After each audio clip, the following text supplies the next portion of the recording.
ಕೊಂದರ ಶಾಲೆಯಲ್ಲಿ 2 ದಿನಗಳ ಶಾರದೋತ್ಸವ ಯಶಸ್ವಿ ಸಂಪನ್ನ.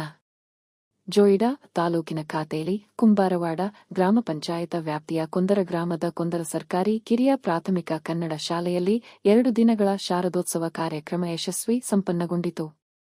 ಪಾಲಕರು, ಪೋಷಕರು, ಶಿಕ್ಷಕರು, ಮಕ್ಕಳು ಸೇರಿ ಮಾಡಿದ ಅಲಂಕೃತ ಮಂಟಪದಲ್ಲಿ ವಿದ್ಯಾದೇವತೆಯಾದ ಸರಸ್ವತಿ ದೇವಿಯ ಮೂರ್ತಿಯನ್ನು ಪ್ರತಿಷ್ಠಾಪಿಸಿ ಭಕ್ತಿ ಭಾವದಿಂದ ಪೂಜೆ, ಆರತಿ, ಭಜನೆಯನ್ನು ಮಾಡಿ ತೀರ್ಥ ಪ್ರಸಾದ ವಿತರಣೆ ಮಾಡಲಾಯಿತು. ಈ ಸಂದರ್ಭದಲ್ಲಿ ಮಕ್ಕಳಿಗೆ, ಪಾಲಕರಿಗೆ, ಪೋಷಕರಿಗೆ, ಶಾಲೆಯ ಹಳೆ ವಿದ್ಯಾರ್ಥಿಗಳಿಗೆ ವಿವಿಧ ಆಟೋಟ ಸ್ಪರ್ಧೆಗಳನ್ನು ಏರ್ಪಡಿಸಲಾಗಿತ್ತು. 2ನೆಯ ದಿನ ಮಧ್ಯಾಹ್ನ ಅನ್ನಪ್ರಸಾದ ಸೇವೆಯನ್ನು ಊರಿನ ಗ್ರಾಮಸ್ಥರು ಮಾಡಿದ್ದರು. ಮೂರ್ತಿ ವಿಸರ್ಜನೆಯ ವೇಳೆ ಯುವತಿ, ಮಹಿಳೆಯರಿಂದ ಪುಗುಡಿ ನೃತ್ಯದ ಜೊತೆ ಹಾಡುಗಳು, ಮಕ್ಕಳು, ಯುವಕರು, ಪುರುಷರಿಂದ ಆರತಿ, ಭಜನಾ ಕಾರ್ಯಕ್ರಮಗಳು ನಡೆದವು. ಶಾಲೆಯ ಮುಖ್ಯ ಶಿಕ್ಷಕರಾದ ಈರಣ್ಣ ಪಗಡಿಯವರ ಮಾರ್ಗದರ್ಶನದಲ್ಲಿ ಶಾಲಾ ಆಡಳಿತ ಮಂಡಳಿಯ ಅಧ್ಯಕ್ಷ ಶಾಣು ಕೋಲಕರ, ಉಪಾಧ್ಯಕ್ಷರು, ಸರ್ವ ಸದಸ್ಯರು, ಪಾಲಕರು, ಪೋಷಕರು, ಶಾಲೆಯ ಹಳೆ ವಿದ್ಯಾರ್ಥಿಗಳು, ಊರಿನ ಹಿರಿಯರು, ಮಾತೆಯರು, ಗಣ್ಯರು, ಶಿಕ್ಷಣ ಪ್ರೇಮಿಗಳು, ಸಹ ಶಿಕ್ಷಕರು ಕಾರ್ಯಕ್ರಮದ ಯಶಸ್ಸಿಗೆ ಸಹಕರಿಸಿದರು.